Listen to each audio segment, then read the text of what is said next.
Hey, Wood Butchers. Another video from this afternoon. Part of my other shipment. I couldn't resist. I got, as I mentioned, a lot of drywall to sand. Surfing some websites and found one of these things. The DCE800B drywall sander. So I just couldn't help myself. I'm sorry. It's one of those things that I hate sanding drywall. I've had a couple injuries and it just is a tough thing for me to do manually. I'm too darn cheap to hire somebody to do it. And the way we're gonna do it, we're gonna do sections of the basement at a time, and I don't wanna have to hire somebody, have them come back and this type of thing. So I figured, worst case scenario, I'm gonna get this, use it for one project, and then sell it, and somebody else can enjoy it, but it'll still be cheaper than renting.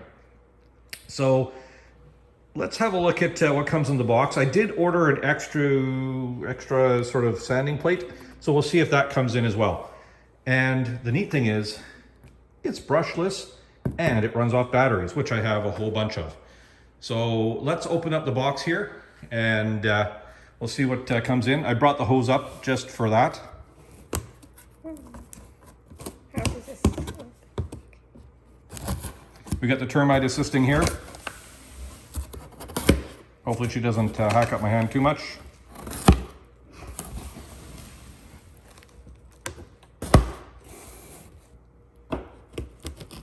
Really awkward way to tape a box. Okay, so let's open this thing up here. Okay.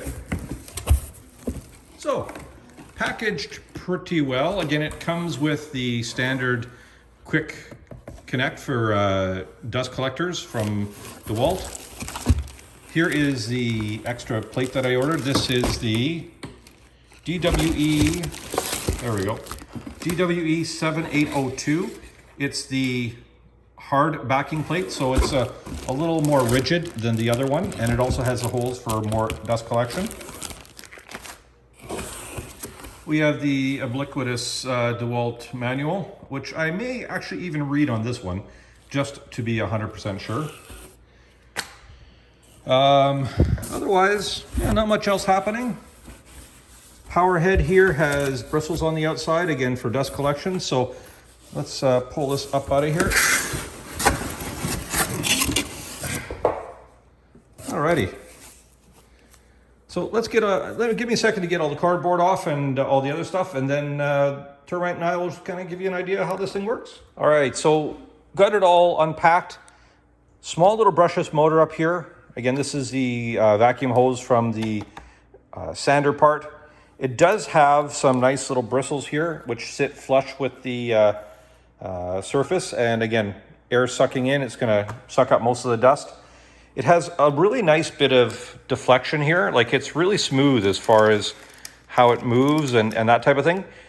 The unit does have a bit of heft, so it's not light. I was expecting a little bit lighter, but it's, hey, you know what? It's a powered drywall sander. Nice little clip here, and you can adjust how much it extends out. So if you're in a tight space, you can shorten it up. If you have taller walls, you can lengthen it out. Does have a speed dial here.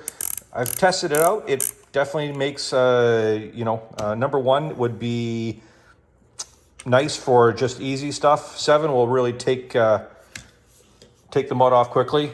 It does work with the 20-volt tools. It has connection with the Bluetooth module on, I believe, the T-Stack. I can't remember the model name of it. The battery-powered vacuum. So you could hook it up so that when this is on, it turns the vacuum on. Again, for my purposes, I needed lots of dust collection, and the little mini vac, it wasn't sort of reasonable for me to go with. It's the same price as a big one. We have here the button, so you push it on and it locks. It's going to run, so you're not having to hold your hand on the trigger all the time. Simply push down, turns it off. Coming down to the hose end, you just simply push in, twist to lock. I'm going to hold this down. Termite, give a good tug on that. No, not with this hand. There we go. There we go. Just yank. So it's well held on. It does swivel as well. So again, as you're using it, it's going to allow the hose to move a little bit. It's fairly snug though, so I'd be a little worried about this end, maybe, you know, unscrewing, but we'll see how that does. Flipping it over, again, we just have a standard 20-volt battery attachment. Works good with that. I'll fire it up in just a minute. Coming down to the business end, it comes with the soft pad, which can be removed fairly easily. And I'm going to go through how to remove and change the pad out once I hand the phone over to the termite here. Okay, so here's the pad. It comes with the standard soft pad, which has a squishy foam backing. And then there's a sandpaper thing here to hold it down. So to change the heads out, this has a flat washer. It's pretty tough to move the first little bit, but eventually you'll get it off. That comes off right there. Then there's a flat aluminum washer here that helps hold that down. Next we have the foam pad here. This you kind of have to center as best you can, and the washer is going to hold all that down. And on top of that, there's a plastic plate here that pops out. So let me just flip this over and drop that off. There we go. So that's the soft pad. If you get the harder pad, it has a whole bunch of holes. This is good for using with sanding screens. It certainly is a lot firmer, so if you need to shave down some high spots, I think this is going to do much better. Again, with the screen and this, I think for the first couple sands or getting everything sorted out, probably better. It fits onto a key onto there, and then you just have a bolt that you put in. You'll need a Torx bit. You can see right there. And again, you just cinch that down and it's good to go. So I'm going to put the soft pad back on again.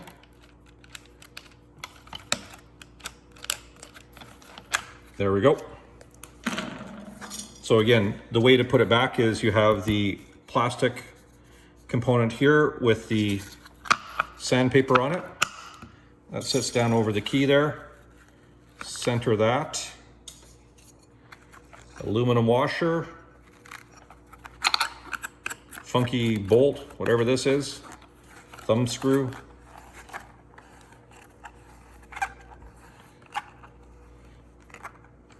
Now, my previous drywall sanding, it was a 9-inch round sanding. So here's one of the sanding discs. Again, if you're careful, it fits just inside the brushes.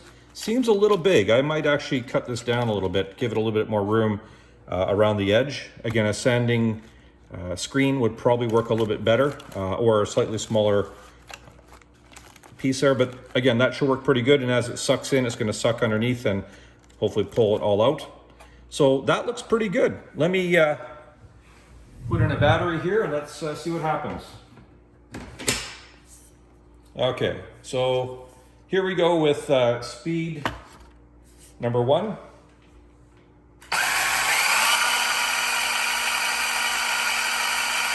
And as we ramp it up,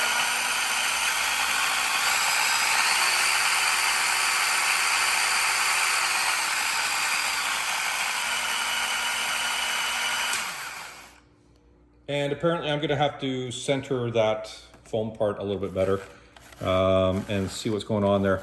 I may have it out of center a little bit, but otherwise, this is the first little go at this power sander.